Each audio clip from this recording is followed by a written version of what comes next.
Breaking news చూస్తున్నాం. తెలంగాణలో స్థానిక సంస్థల ఎన్నికలకు ప్రభుత్వం కసరత్తు చేస్తుంది. ఎన్నికల ప్రక్రియకు సంబంధించిన కీలక సమావేశాలు ఇవాళ జరగనుంది. రిజర్వేషన్లపై కమాండ్ కంట్రోల్ కార్యాలయంలో ముఖ్యమంత్రి రేవంత్ రెడ్డి నేడు సమీక్ష నిర్వహించనున్నారు. ఎన్నికల సన్నాహాలపై కలెక్టర్లు, అదనపు కలెక్టర్లకు శిక్షణ ఇవ్వనున్నారు. అలాగే స్థానిక సంస్థల ఎన్నికల డేట్స్ పై నిర్ణయం తీసుకునే ఛాన్స్ ఉంది.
బ్రేకింగ్ న్యూస్ చూస్తున్నాం. తెలంగాణలో స్థానిక సంస్థల ఎన్నికలకు ప్రభుత్వం కసరత్తు చేస్తుంది. ఎన్నికల ప్రక్రియకు సంబంధించిన కీలక సమావేశాలు ఇవాళ జరగనుంది.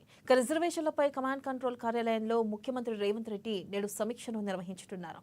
దీనిపై మరింత సమాచారాన్ని మా ప్రతినిధి రాంబాబు అందిస్తారు. రాంబాబు, చెప్పండి, ప్రధానంగా ఈ సమీక్షలో ఏ అంశాలపై చర్చించనున్నారు? అలాగే స్థానిక సంస్థల ఎన్నికలు ఎప్పుడు ఉండే అవకాశం ఉంది? అప్డేట్స్ ఏంటి? వెన్నెల మరికొద్దిసేపట్లో ముఖ్యమంత్రి రేవంత్ రెడ్డి, అదేవిధంగా డిప్యూటీ సీఎం బట్టి విక్రమార్క, పంచాయతీరాజ్ మినిస్టర్ సీతక్క, అదేవిధంగా పంచాయతీరాజ్ సెక్రటరీ లోకేష్ కుమార్, అదేవిధంగా ఇతర ముఖ్యమైనటువంటి అధికారులందరితో కలిసి ఇటు సిఎస్ శాంతికుమారి ఈ యొక్క కమాండ్ కంట్రోల్ సెంటర్ లో జరగనున్నటువంటి సమావేశానికి హాజరు కానున్నారు. ముఖ్యంగా ఇటు ముఖ్యమంత్రి రేవంత్ రెడ్డి ఈ యొక్క ప్రధానంగా ఎన్నికలకు సంబంధించి స్థానిక సంస్థలకు సంబంధించినటువంటి అంశం పైన ఇటు డిప్యూటీ సీఎం, అదేవిధంగా ఇతర ఉన్నతాధికారులతో కలిసి సమావేశం నిర్వహిస్తున్నారు. రానున్నటువంటి స్థానిక సంస్థల ఎన్నికలపై అంటే ముఖ్యంగా ఇటు రాష్ట్రంలో వివిధ సంక్షేమ పథకాలు కూడా అమలు చేస్తున్నటువంటి నేపథ్యంలో సంక్షేమ పథకాలు కూడా ఇప్పటికే రైతు భరోసా కూడా ఇవ్వడం జరిగింది. అదేవిధంగా రేషన్ కార్డులు కూడా ప్రక్రియ కూడా మొదలైనటువంటి నేపథ్యంలో, అదేవిధంగా ఇచ్చినటువంటి హామీలు కూడా నెరవేరుస్తున్నటువంటి నేపథ్యంలోనే స్థానిక సంస్థలకు వెళ్ళాలని చెప్పేసి రాష్ట్ర ప్రభుత్వం భావిస్తోంది. మరొక వైపు ఇటు ఎస్సీ వర్గీకరణకు సంబంధించినటువంటి అంశం పైన కూడా ఇప్పటికే రిజర్వేషన్లు ప్రకటించింది. మరొక వైపు బీసీలకు సంబంధించినటువంటి లెక్కలు కూడా తేల్చి ఇటు ఎన్నికలకు వెళ్ళాలని చెప్పి భావిస్తున్నటువంటి నేపథ్యంలోనే ఇటు డెడికేటెడ్ కమిషన్ రిపోర్ట్ కూడా వచ్చింది. కాబట్టి ఈ రిపోర్ట్ ను ప్రధానంగా దీనిపైన చర్చించేటువంటి అవకాశం ఉంది. చర్చించిన తర్వాత డెడికేటెడ్ కమిషన్ సూచించినటువంటి మేరకు రిజర్వేషన్లు, అదేవిధంగా ఇప్పటికే కేంద్రానికి కూడా ఈ యొక్క నివేదిక పంపారు కాబట్టి అసెంబ్లీలో చర్చించి కుల సర్వే నివేదిక పంపారు కాబట్టి దీనికి సంబంధించి ఇటు కేంద్రం ఏ విధమైనటువంటి నిర్ణయం తీసుకోకపోయినా ఇటు రాష్ట్రంలో కాంగ్రెస్ పార్టీగా మాత్రం 42% బీసీలకు రిజర్వేషన్ కల్పిస్తామని కాంగ్రెస్ పార్టీ చెప్పింది. కాబట్టి స్థానిక సంస్థలకు వెళ్లడం పైన ప్రధానంగా చర్చ జరగనుంది. ఈ యొక్క స్థానిక సంస్థలకు వెళ్తే ఈ యొక్క అంశాలన్నీ కూడా వీటన్నిటిపైన ఇటు ప్రజల్లోకి తీసుకెళ్లాలి. అదేవిధంగా ఇటు ముఖ్యంగా ఇటు బీసీ రిజర్వేషన్లకు సంబంధించినటువంటి అంశం ఏళ్ల కొద్దీ భారతదేశానికి స్వాతంత్రం రాకముందు నుంచి ఈ యొక్క సమస్య అట్లే పెండింగ్ లో ఉంది. కాబట్టి మొట్టమొదటిసారిగా రేవంత్ సర్కార్ తీసుకున్నటువంటి ఈ నిర్ణయాన్ని కూడా ప్రజల్లోకి ఇప్పటికే తీసుకెళ్తున్నటువంటి నేపథ్యంలో బీసీ రిజర్వేషన్లు ఇచ్చిన తర్వాత ఎన్నికలకు వెళ్ళాలని చెప్పేసి బీసీ సంఘాలు కోరుతున్నటువంటి సందర్భం ఉంది. కాబట్టి దీనిపైన ప్రధానంగా చర్చించి డెడికేటెడ్ కమిషన్ గతంలో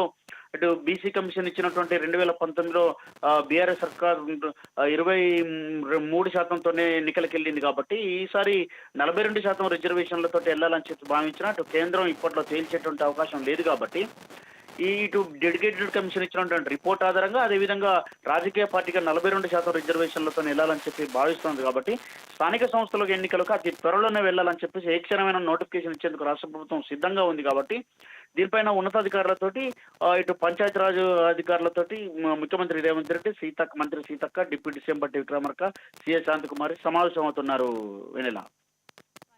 థ్యాంక్ యూ రాంబాబు.